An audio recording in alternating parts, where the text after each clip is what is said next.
필리핀 공군은 차세대 전투기 도입 사업에 KF-21 보람의 도입을 사전 예약 확정했습니다. 약 15억 달러로 하나 약 2조를 투입해 KF-21 보라매를 12대를 도입하는 한은 필리핀 공군 사상 최대 규모입니다. 안녕하세요, 나란말입니다. 필리핀이 사전 예약 구매로 얻어가는 것을 무엇일까요? 아마 태역하는 포항급 초계함 3척을 공여받을 듯합니다. 물론 대한미사일 업그레이드에서 공여를 하면 향후 대한미사일을 꾸준히 팔 수 있으니까요. 우선 필리핀 공군이 전투기 사업을 진행 중인 이유는 무엇일까요? 필리핀 공군의 유일한 초음속 전투기가 FA-50이고 이미 한국을 대신하여 출전을 먼저 해줬습니다. 필리핀 반군 세력을 몰살시켰으니까요.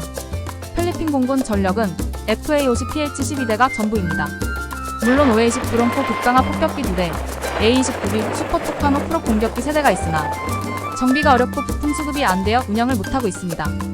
아무리 FA-50은 태생이 경공격기라서 부족한 항속거리와 제한적 무장이 단점입니다.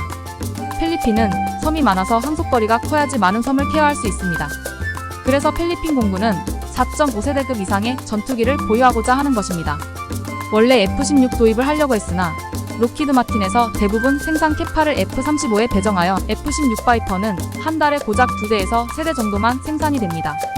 지금 F-16 바이퍼 전투기는 이미 주문이 100대 이상이라서 지금 주문하면 빨라야 6년 뒤에나 받을 수 있습니다. 또한 물가 상승률이 커서 7년 전의 가격보다 지금 가격이 2배나 올라서 필리핀 예산으로 F-16 바이퍼를 구매하기가 많이 힘들 거라 봅니다. 필리핀이 상대해야 할 중국은 수많은 전투기를 생산하고 보유하고 있다. 또 주변국의 공군력 증강 움직임에서도 뒤처지지 않기 위해서는 가성비를 택해야 하는 상황입니다. 베트남, 말레이시아, 인도네시아, 중국은 공군력 향상에 많은 노력을 하고 있으니까요. 필리핀 공군이 신경 써야 할 대외적인 환경도 매우 복잡해지고 있습니다. 필리핀 전투기 도입 사업은 2018년부터 2022년까지 진행됐어야 할 사업인데 예산 문제로 지금까지 간만 보고 있었습니다. 관광으로 먹고 사는 나라가 차이나 바이러스로 인하여 관광 수입이 수직으로 줄어들었으니까요. 오히려 이렇게 시간을 끌게 되어서 한국 입장에서는 KF-21이 첫 해외 수출 국가가 필리핀이 될 가능성이 높게 되었습니다. 마르코스 대통령이 해당 사업을 다시 시작을 했습니다. 필리핀 공군은 미국 F-16 바이퍼 도입과 스웨덴은 그리펜, 한국의 KF-21 보람의 전투기에 관심을 밝혔습니다. 세계 업체 모두 사업 수주에 상당한 공을 들이고 있는 것으로 전해지는데 각 업체들이 필리핀 공군에게 제안한 내용은 다음과 같습니다. 1. 미국 록히드 마틴 F-16 바이퍼 6대 F-16CD 중고기 6대 패키지. 우선 필리핀 공군이 가장 선호했던 것은 가장 비싼 록히드 마틴 F-16 바이퍼입니다. 전투기 12대를 도입하는데 록히드 마틴은 F-16 바이퍼 12대 도입 가격으로 27억 달러를 요구했습니다. 책정 예산의 2배 이상을 요구한 것이죠. 필리핀으로서는 감당하기 어려운 수준의 비용이었습니다. 다만 미국 정부의 중재와 필리핀 일부 섬을 불침항모로 사용하는 등 여러 협상을 통해 비용을 다소 낮출 수 있습니다.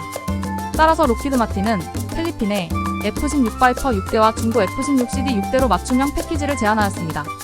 장점은 필리핀 공군이 가장 원했던 기체, 경쟁기종 중 가장 좋은 성능이며 단점은 12대가 사실상 불가능, 납품식이 불투명합니다. 2. 사브 그리펜 CD 14대 패키지. 이 사업에 가장 총력을 기울이고 있는 것이 바로 사브입니다. 미국 F-16 바이퍼, 프랑스 라팔뿐만 아니라 한국 FA-50에도 밀리는 상황이기에 필리핀 사업에서까지 실패한다면 사브는 아주 치명상을 입게 됩니다. 또 필리핀에 판매하려는 기체로 일자리 유지 때문에 사전에 생산해놓은 악성 재고 동체를 활용할 예정이기 때문에 더더욱 수주가 필요합니다. 12대 가격으로 14대의 기체를 제공하겠다. 1년 내로 초도기를 납품해주겠다 등 파격적인 제안을 공개했습니다. 또 최근 필리핀 공군 총장을 스웨덴 현지로 초청해 설명회도 열었습니다. 장점은 14대 도입 가능, 납품 시기 빠름, 단점으로는 높은 유지 비용, 군수 지원 어려움, 이미 단종된 구형 재고 모델. 3. 카이 FA-50 블라크 24양, 24대 기존 기체 업그레이드 패키지. 원래 이렇게 제안했었는데 필리핀에서는 KF-21 보라매로 12대로 다시 요구를 하였습니다. 일종의 사전 예약 확정인 셈이죠. KF-21 보라매 도입은 필리핀이 동남아 패권을 가질 수 있기 때문입니다. 비유를 하자면 1970년대에 한국이 F4를 도입한 것과 같은 것입니다. 그 당시는 동부가 전투기 패권국이었습니다. 불과 1년 전만 해도 필리핀은 F-16 바이퍼가 가장 원하는 기체였습니다만 최근 KF-21 양산 20대 소식에 필리핀 언론과 군인들이 KF-21을 찬양하고 있는 분위기입니다. 동남아 패권국이 될 수 있으며 일종의 사전 예약 개념이지만 그동안 한국을 믿고 구매한 보답으로 한국도 퇴역하는 군수 지원함을 대국 미사일 업그레이드와 재무장시켜서 무상 제공이 가능합니다. 사전 예약이 휴대폰도 사은품이 아주 큽니다. 요즘은 갤럭시 최신 폰을 사전 예약하면 최신 버즈 등 사은품으로 주고 파손보험까지도 들어줍니다. 한편 최근 폴란드, 말레이시아 등 개량형 FA50 블라크 20 구매 국가들의 등장에 힘입어 필리핀 공군은 다급해지고 있습니다. 빠른 구매로 인하여 말레이시아의 FA50을 능가하는 KF-21 보라매를 확보할 수 있으니까요. 잠깐 머뭇거리다 보면 아주 늦게 받을 수 있으며 사전 예약에 사은품도 없을지도 모릅니다. 참고로 FA50 블록 20은 공중급류 장치 및 외부 연료 탱크 확장을 통한 항속거리 개선, 아에사 레이더 장착으로 탐지 능력 증대, 장거리 공대공 및 정밀요도 공대 지폭탄 인티그레이션 등이 이뤄집니다. 그리고 1인승이 되면서 뒷공간에 연료를 넣어서 작전 반경이 2배 넓어지게 됩니다. 필리핀은 이미 공군이 FA50을 운영하고 있기에 KF-21 보라매를 도입하면 유지비 측면에서도 이점을 가지게 된다는 것도 주요 세일즈 포인트로 활용하고 있습니다. 러시아 우크라이나 전쟁으로 인하여 번진 4.5세대 전투기 도입 열풍이 불고 있다. 전투기를 사려는 나라는 많은데 물량이 받쳐주지 못하니 당연히 가격은 급등하고 있다.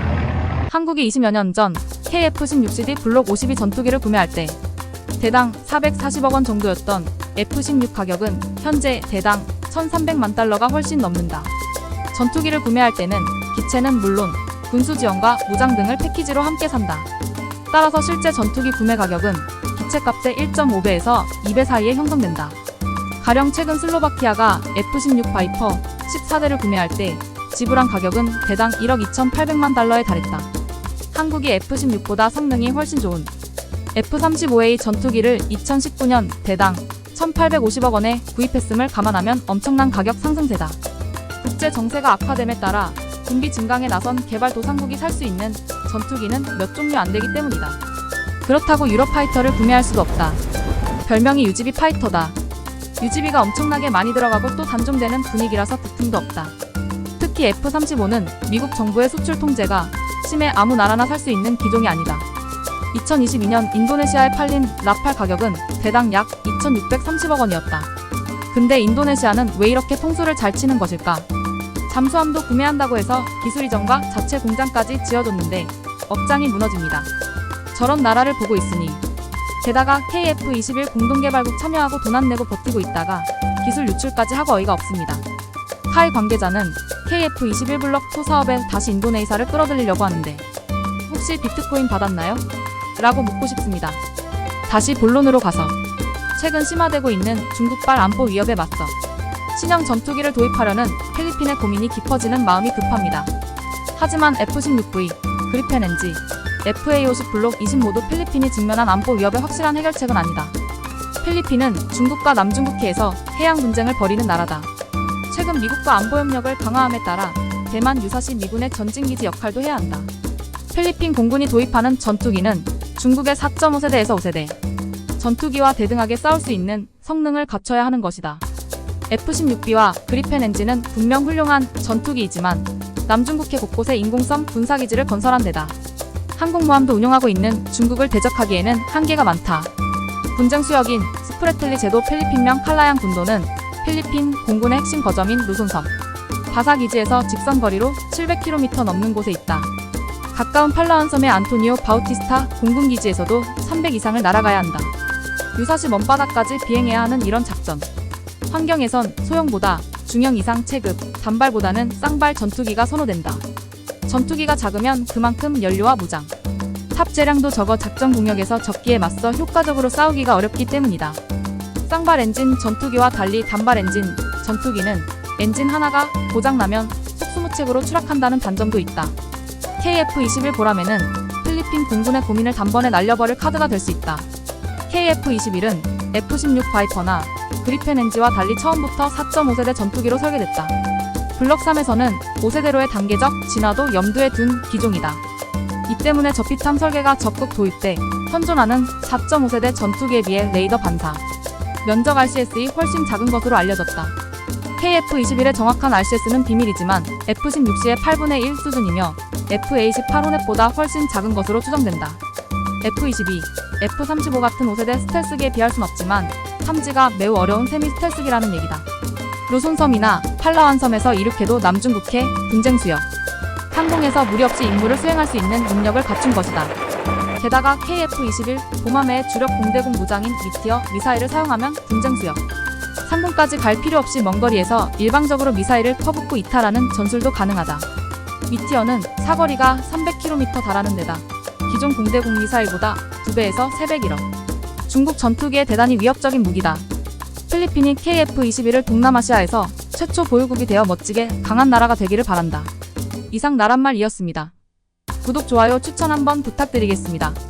더 좋은 영상 만들도록 하겠습니다. 시청해주셔서 감사합니다.